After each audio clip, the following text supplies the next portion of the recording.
Hey, this is Brian Elaine from CrowdScribed, and this is 6.5 Questions with Rob Stennett. Is it Rob William Stennett? Robert Donald Stennett is the third. Robert Donald Stennett the third is my full name. So it's Stennett, not Yes, Stennett. Stennett, like almost with the I sound. Okay. Well, it's good to know that every time I talk bad about you, I've at least been saying your name improperly. So, I know they're like, who's Rob Stennett? all right, Mr. Rob Stennett, you are the author of a few novels, including The End Is Now and your most recent book, The Living in the Undead, released in October 2013. At least the first episode did, and we'll talk a little bit more about that. Rob, thanks for joining me. Thanks for having me. Absolutely. All right, question number one. Before we talk about your books, let's talk about writing. What are your ideal writing conditions? I, I'm really a morning guy, sort of first thing in the morning. Love to have a cup of coffee. I try to only drink coffee when I write because I love coffee, and so. But writing is fun, but it's also painful, and it's kind of like working out. It's like hard to get yourself up for. Like, okay, I'm going to really try to crank out 1,000 words or 1,500 words or whatever the goal is. So the ideal conditions for me is morning. I kind of like the cliche, like I like to write at coffee shops and that sort of thing as well. So, but sometimes in office, but cup of coffee there, headphones in. I usually listen to some sort of soundtrack and, Okay. make the magic. And you can listen to songs with lyrics? No, can't listen to songs with You lyrics. can't. Okay. It throws me off. So I have like some playlists with soundtracks and even like scary ones or emotional ones or different ones to kind of get me in that frame of mind. But songs with lyrics for I've heard of some writers who can, but I don't know how they can do it because to me it like gets other words in my head and I'm a simple man. I don't know. Yeah, no, I'm with you on that. Okay, question number two. We haven't talked too much about fiction writing in this interview series. Curious, which part of the process of writing a fiction book gives you the most energy? Uh, I two parts. Part A is the idea. I love coming up with a new idea for the story, and so whenever you kind of come up with an idea and you're like, you know what, that's gonna make a great story. But then the part that I hate is the outline, and so and so after I have the idea, then my next favorite thing is really writing the words itself. I love writing a great chapter. I love scenes. I love dialogue. Kind of really writing a moment where you finish the day of writing. You're like, there was something there that I really loved. I'm really proud of. And that to me is my favorite part. Question number three. Can you talk briefly about the decision to release episodic fiction and kind of how that's been so far? Yeah. So for me, like I think TV writing was always so lame, and it was like TV shows are where things went to die, or it was kind of the bad writing. And then over the last 10 years, it's the golden age of television. So it's just Lost is one of those, probably one of the first shows that really hooked me, and it was like, wow, can you do that on a TV show? And it was just such phenomenal storytelling in more bite-sized chunks. And I think with like we stream Netflix, we have blog posts, just the way that we consume information is so much more bite sized that I thought, what if I released a story, not a full 400-page novel, but more 50 to 100-page episodes that really told a tight story and can kind of be written and experienced like a Lost or a Breaking Bad, or name your sort of favorite TV show there. And I think so that was kind of my inspiration for doing it. And so it's been an interesting process because it's so different than writing a novel, because you're thinking, okay, I got to have this tight story, but this also has to have legs of like, I've never written a sequel to any of my books. So it's like, okay, so what does episode number 5 look like? What does this current series that I'm working on has 6 episodes. So I'm kind of like, okay, so what does episode 5 and 6 look like? Not just the first one. And do you have it so that there could potentially be a second season, or is it just going to be one story, one season? I do have. So if enough people kind of buy into it and get into the series, and it can, if it doesn't get canceled by the readers, I guess, like, Right. yeah, I do have a story outline going into the second and third season. And when I got into writing, I was into screenwriting, and I'd pitched a couple of TV shows. So in pitching TV shows, like one of the first things they ask is like, okay, what's season 3 look like? Right. They want to know what the pilot is, and then if they're going to spend money on making a pilot, they want to know, all right, is this viable enough to sort of have legs to go on that way? So I do have ideas of where this story could go into seasons 2 and 3. All right, question four. What are your thoughts on writer's block? Do you think it exists? And if you've experienced it before, how have you dealt with it?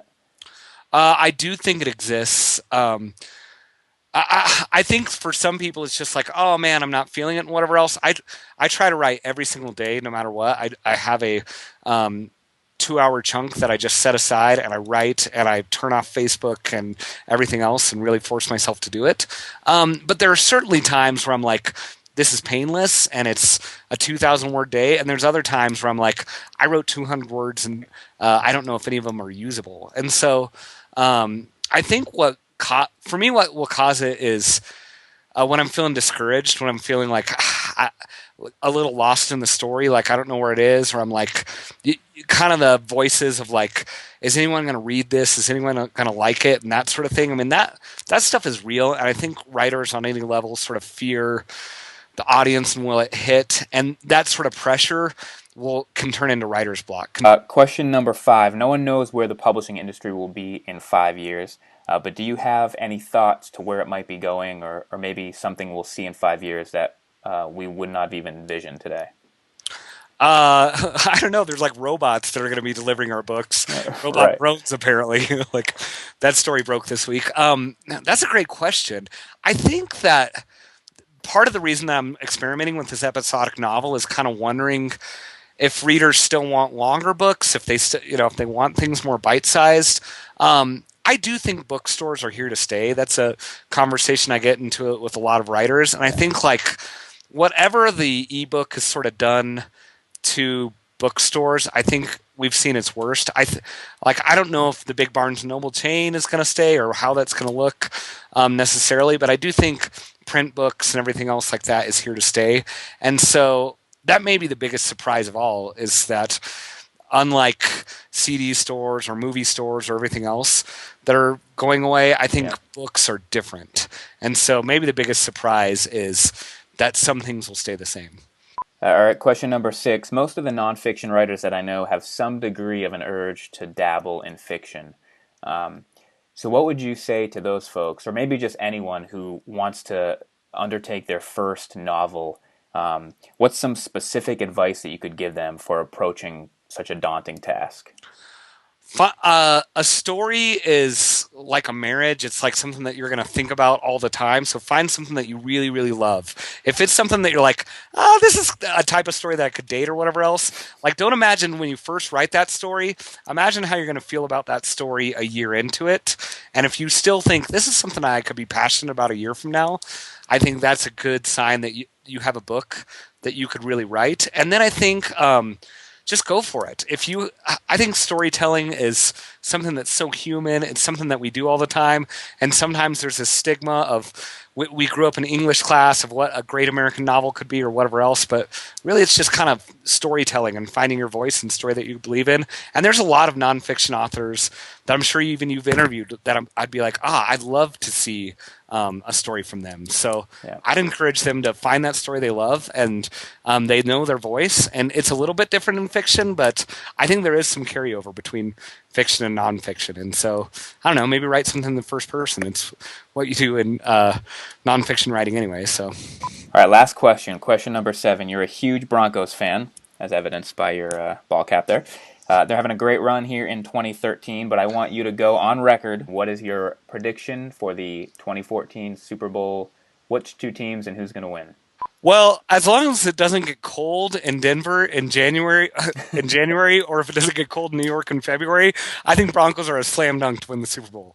Okay, I'm predicting Broncos, Seahawks, 27-23 Broncos. Nice. So kind of a homer pick, but that's what I'm predicting. I really do think it's possible. The Seahawks are scary, but I think you get them on a neutral field.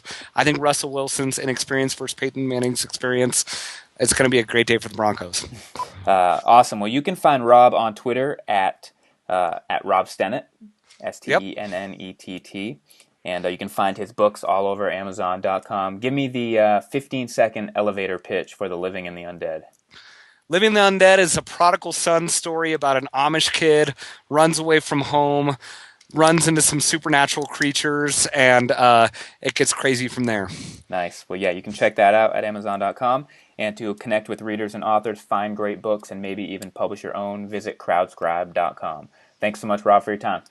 Thanks for having me.